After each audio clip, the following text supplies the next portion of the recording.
Hi hello good morning എല്ലാവർക്കും നമസ്കാരം. മൗനരാഗം സീരിയലിൻ്റെ ഇന്നത്തെ വിശേഷത്തിലേക്ക് എല്ലാ കൂട്ടുകാർക്കും സ്വാഗതം കേട്ടോ. അങ്ങനെ നമ്മുടെ പ്രകാശൻ രാഹുലിൻ്റെ വീട്ടിലെത്തുകയാണ്. അപ്പം ദീപയൊക്കെ കല്യാണം വിളിച്ചു കഴിഞ്ഞിട്ട് പ്രകാശൻ നേരെ പോകുന്നത് ബഗാസുരനെയും ഫാമിലിയെയും കല്യാണം ക്ഷണിക്കാൻ വേണ്ടിയിട്ടാണ്. പുള്ളിക്കാരൻ്റെ സ്വഭാവം വെച്ചിട്ട് അത്യാവശ്യം പൊങ്ങച്ചുള്ളത് കൊണ്ട് തന്നെ താനിപ്പം രക്ഷപ്പെട്ട് നിൽക്കുകയാണ് എന്നുള്ള കാര്യമൊക്കെ അവരെ കൂടെ അറിയിക്കണമല്ലോ. അതിന് വേണ്ടിയിട്ട് അവൻ്റെ വീട്ടിൽ ചെന്നിട്ട് ഇൻവിറ്റേഷൻ കാർഡ് കൊടുക്കുകയാണ്. ആ കാർഡ് കണ്ടതും നമ്മുടെ സരയും ഉൾപ്പെടെയുള്ളവരൊക്കെ അങ്ങ് ഞെട്ടി. പ്രകാശം ഇതെന്തേ കാണുന്നത്? പ്രകാശൻ ഇത്രയും വലിയൊരു കുടുംബത്തിൽ നിന്നൊരു ആലോചന വന്നെന്നോ? അതേതേ വന്നു. ഞാൻ വിവാഹം കഴിക്കാൻ പോകുന്നത് കാർത്തിക ഫുഡ് ഓണറില്ലേ കാർത്തിക, ആ കാർത്തികയുടെ അമ്മയാണ് മഹാലക്ഷ്മി. അവരാണ് LK കൺസ്ട്രക്ഷനൊക്കെ നടത്തുന്നത് എന്നുള്ള കാര്യം കൂടി പ്രകാശം പറയുകയാണ്. അപ്പം തനിക്ക് കോളടിച്ചല്ലോടോ, താൻ ഭയങ്കര ഭാഗ്യവാനാണല്ലോ. ദേ ഇവിടെ നിൽക്കുന്നുണ്ട് ഒരാൾ, എല്ലാം നശിപ്പിച്ച് കളഞ്ഞിട്ട് നിൽക്കുവാണ് എന്നൊക്കെ പറഞ്ഞ് അമ്മയും മോളും കൂടി നമ്മുടെ ബഗാസുരനെ കുറ്റം പറയുക. എടോ രാഹുലെ, താനും തൻ്റെ ഭാര്യയും അതുപോലെ തൻ്റെ അമേരിക്കക്കാരൻ മരുമോനും കൂടി നേരത്തെ തന്നെ വന്നോട്ടോ. ഞങ്ങൾ ഡിഫറെൻ്റ് ആയിട്ടുള്ള ഫുഡും കാര്യങ്ങളും ഒക്കെയാണ് ചെയ്യുന്നത്. പിന്നെ രജിസ്റ്റർ ഓഫീസിൽ വെച്ച് ചെറിയൊരു ചടങ്ങും സ്റ്റാർ ഹോട്ടലിൽ വെച്ചിട്ടാണ് ഫുഡും മറ്റു കാര്യങ്ങളും ഒക്കെ ചെയ്യുന്നത്.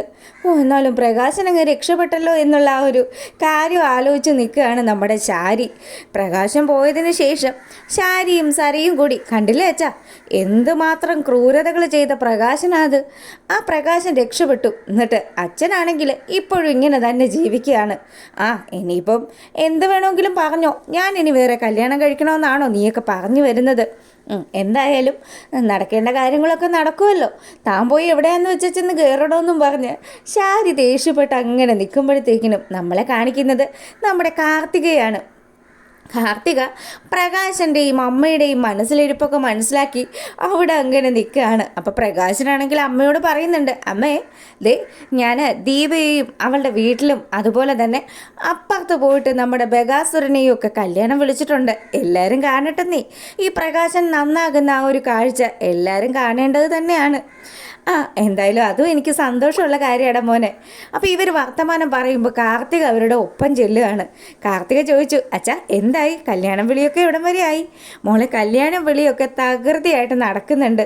ദേ ഞാനുണ്ടല്ലോ ഇനി മോളുടെ അമ്മയ്ക്ക് വേണ്ടിയിട്ട് ഒരു താലിമാല വാങ്ങുന്ന കാര്യത്തെക്കുറിച്ച് ആലോചിക്കുക.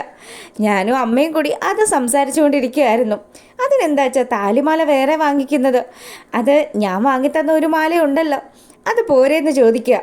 അത് പറ്റില്ല, ഇത്രയും വലിയൊരു കുടുംബത്തിൽ നിന്ന് ഞങ്ങളൊരു ബന്ധം എടുക്കുന്ന സമയത്ത് ഒരു താലിമാല വാങ്ങിത്തരാനുള്ള കപ്പാസിറ്റി പോലും എനിക്കില്ല എന്ന് മോള് വിചാരിക്കരുത് കേട്ടോ.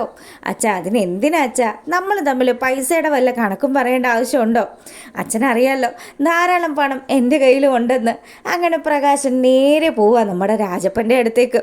അപ്പം രാജപ്പനാണെങ്കിലോ, എടാ പ്രകാശ, ദേ ഇത് 12 ലക്ഷം രൂപയുടെ ചെക്കാണ്. ഈ ചെക്ക് വെച്ചിട്ട് നിനക്ക് ഇഷ്ടമുള്ള കാര്യം ചെയ്തോ. പിന്നെ ദേ പലിശയൊക്കെ വളരെ കുറവാട്ടോ. നീ പറയുമ്പം നിനക്കൊരു സഹായം ചെയ്തു തരേണ്ടത് എൻ്റെ ബാധ്യതയാണല്ലോ. പിന്നീട് പ്രകാശൻ തൻ്റെ ഇപ്പോഴത്തെ ആ ഒരു നിലയെക്കുറിച്ചും താൻ 1000 കോടി അത്രയും സ്വത്തുള്ള മഹാലക്ഷ്മിയാണ് വിവാഹം കഴിക്കാൻ പോകുന്നത് എന്നുള്ള കാര്യമൊക്കെ സംസാരിക്കുകയാണ്. അപ്പോൾ ഇതൊക്കെ കേട്ട് കഴിയുമ്പോൾ രാജപ്പൻ പറഞ്ഞു, എൻ്റെ പ്രകാശ എനിക്കൊരു സഹായം ചെയ്തു തരണം. മിക്കവാറും എനിക്കൊരു ജോലി തൻ്റെ കമ്പനിയിൽ തരപ്പെടുത്തി തരേണ്ടി വരും. അതിനൊന്നും ഒരു ബുദ്ധിമുട്ടും ഇല്ല. തനിക്കറിയാവോ എൻ്റെ അമ്മയുണ്ടല്ലോ, പുള്ളിക്കാരി ഇപ്പം നമ്മുടെ കാർത്തിക ഫുഡ്സിൻ്റെ സൂപ്പർവൈസറായിട്ട് ജോലി ചെയ്യുക. എന്ത് ഭാനുമതി അമ്മയോ? ഈശ്വര, വയസ്സാം കാലത്ത് ഇങ്ങനെയൊക്കെ ഭാഗ്യം ഉണ്ടാകുമോ? എന്തായാലും താനും തൻ്റെ അമ്മയൊക്കെ അങ്ങ് സുഖിക്കടോ. ഞാൻ മാത്രമല്ല, എൻ്റെ മോനുണ്ടല്ലോ, അവൻ ഇനി നല്ല 1ാം തരത്തിലുള്ള ഒരു ബന്ധത്തിലേക്ക് ഞങ്ങൾ കൊണ്ടുചെന്ന് എത്തിക്കും. അങ്ങനെ വളരെയധികം സന്തോഷത്തിൽ നമ്മുടെ പ്രകാശൻ ആ കാര്യങ്ങൾ മുഴുവനും രാജപ്പൻ്റെ അടുത്ത് പറയുകയാണ്. കൈയോടുകൂടി ഈ ചെക്ക് അങ്ങ് വെച്ച്, എന്നിട്ട് എപ്പോഴാന്ന് വെച്ചാൽ പലിശ എനിക്ക് തന്നാൽ മതി. എടോ ഞാൻ 1 കോടി രൂപ തനിക്ക് പലിശയ്ക്ക് കൊടുക്കാൻ വേണ്ടിയിട്ട് തരാം കേട്ടോ. തന്നെ സഹായിക്കണമല്ലോ, പ്രത്യേകിച്ച് താൻ എന്നെ സഹായിച്ചിട്ടൊന്നുമല്ല, താൻ എന്നെ ഒരുപാട് ഉപദ്രവിച്ചിട്ടൊക്കെ ഉണ്ട്. എന്നാലും നല്ലൊരു കാലം വരുന്ന സമയത്ത് നമ്മൾ സഹായിക്കണ്ടേ, അതല്ലേ അതിൻ്റെ ഒരു ശരി എന്നുള്ള കാര്യം നമ്മുടെ പ്രകാശൻ ഇങ്ങനെ രാജപ്പൻ്റെ അടുത്ത് പറയുകയാണ്. അപ്പോൾ രാജപ്പനാണെങ്കിൽ ഭയങ്കര വിനയത്തോടു കൂടി നമ്മുടെ പ്രകാശൻ്റെ മുന്നിൽ ഇങ്ങനെ നിൽക്കുകയാണ്. ആ എന്തായാലും താനും എൻ്റെ ബാലണ്ണനും ഒക്കെ തലേ ദിവസം തന്നെ എത്തണം കേട്ടോ. ദേ നല്ല സൂപ്പർ ഫുഡൊക്കെയാണ്. സദ്യയൊക്കെ കഴിച്ച് ഗംഭീരമായിട്ട് ദേ നമ്മുടെ മറ്റേ പരിപാടിയൊക്കെ ഉണ്ട്.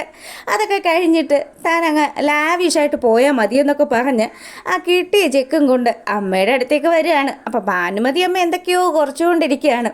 പുള്ളിക്കാരിയെ നമ്മുടെ പ്രകാശനെ കണ്ടതും എടാ പ്രകാശ പോയിട്ട് എന്തായി, പൈസ അയാൾ തന്നോടാന്ന് ചോദിക്കുമ്പം ദേ കണ്ടോ എൻ്റെ കയ്യിൽ എന്താ ഇരിക്കുന്നതെന്ന്. 12 ലക്ഷം രൂപയുടെ ചെക്കാണ് രാജപ്പൻ തന്നിട്ടുള്ളത്. എടാ മോനെ കൊള്ളാലോ, പൊളിച്ചല്ലോ. അപ്പോൾ ഇനി എന്തായാലും നീ ആഗ്രഹിക്കുന്ന പോലെ തന്നെ താലിമല വാങ്ങാൻ പറ്റുമല്ലോ. ആ അതെ അമ്മേ, ഞാൻ അങ്ങനെ തന്നെ ആലോചിക്കുന്നേ. എന്നാൽ നമുക്ക് ഇപ്പം തന്നെ അങ്ങ് പോയി വാങ്ങിച്ചാലോ. നമുക്ക് നല്ല ഡിസൈനിലുള്ള ഒരു മാല വാങ്ങിക്കാമെന്നൊക്കെ പറഞ്ഞ് ഇവർ സംസാരിച്ചു കൊണ്ട് നിൽക്കുകയാണ്. അപ്പോൾ ഇവരുടെ സംസാരമൊക്കെ കേട്ടുകൊണ്ട് നമ്മുടെ കാർത്തിക അങ്ങോട്ട് വരികയാണ്. കാർത്തികയാണെങ്കിലോ ഇവർ രണ്ടും കൂടെ സംസാരിക്കുന്ന കാര്യമൊക്കെ കേട്ടു. അപ്പം അതിനിടയിലേക്ക് കാർത്തിക വന്നിട്ട് പറഞ്ഞു, അതേ രണ്ടുപേരും എന്ത് കാര്യമാണ് സംസാരിക്കുന്നത്? മോളെ കല്യാണമൊക്കെ ആയല്ലോ, അപ്പം അമ്മയ്ക്ക് താലിമാലയൊക്കെ എടുക്കണമല്ലോ, അതിൻ്റെ കാര്യങ്ങളൊക്കെ ഞങ്ങൾ സംസാരിക്കുമായിരുന്നു. ആ അച്ഛ അതിൻ്റെ ഒന്നും ആവശ്യമില്ല അച്ഛാ, ഞാൻ അച്ഛനോട് പറഞ്ഞില്ലേ ഞാൻ വാങ്ങിത്തന്ന മാലയുണ്ടല്ലോ 5 പവനല്ലേ അത്, അപ്പം ആ മാല മതിയല്ലോ എന്നൊക്കെ പറയുമ്പം വേണ്ട മോളെ അതൊരു ശരിയായ കാര്യമൊന്നും അല്ല. ദേ ഈ പ്രകാശൻ ചോദിച്ചാൽ ആരും പൈസയൊക്കെ തരും. ഇപ്പോൾ പ്രകാശൻ്റെ നിലയും വിലയും ഒക്കെ അങ്ങ് ഉയർന്നിരിക്കുകയാണ്. പണ്ടത്തെ പോലെയല്ല പ്രകാശൻ്റെ ജീവിതം എന്നൊക്കെ പറഞ്ഞിട്ട് പ്രകാശൻ ഭയങ്കര പൊങ്ങച്ചം അടിക്കുകയാണ്. അപ്പോൾ ഈ സമയമാണെങ്കിലോ നമ്മുടെ കാർത്തിക പറഞ്ഞു, എന്നാ ഒരു കാര്യം ചെയ്, അച്ഛൻ്റെ ഇഷ്ടം പോലെ തന്നെ നടക്കട്ടെ. ദേ പിന്നെ ഉണ്ടല്ലോ ആ കിരണും കല്യാണിയും കൂടി അവർ ടൗണിലുള്ള ഒരു ജ്വല്ലറിയിലേക്ക് കയറി പോകുന്നത് ഞാൻ കണ്ടായിരുന്നു. അവരോടൊപ്പം അച്ഛൻ്റെ മുൻ ഭാര്യ കൂടി ഉണ്ടായിരുന്നു. ആര്, ദീപയോ? ദീപയും അവരും കൂടി എന്തിനാ ഇപ്പോൾ സ്വർണ്ണക്കടയിൽ പോയത്? എൻ്റെ പൊന്നമ്മൂമ്മേ, സ്വർണ്ണക്കടയിൽ സത്യത്തിൽ എന്തിനാ പോകുന്നത്? സ്വർണം വാങ്ങിക്കാനായിട്ട്. അപ്പം അച്ഛനും അമ്മുമ്മയും കൂടി ഇപ്പം ആ കടയിലേക്കാണ് പോകുന്നതെങ്കിൽ ഉറപ്പായിട്ടും ദീപ ആ കാഴ്ചകളൊക്കെ കാണും.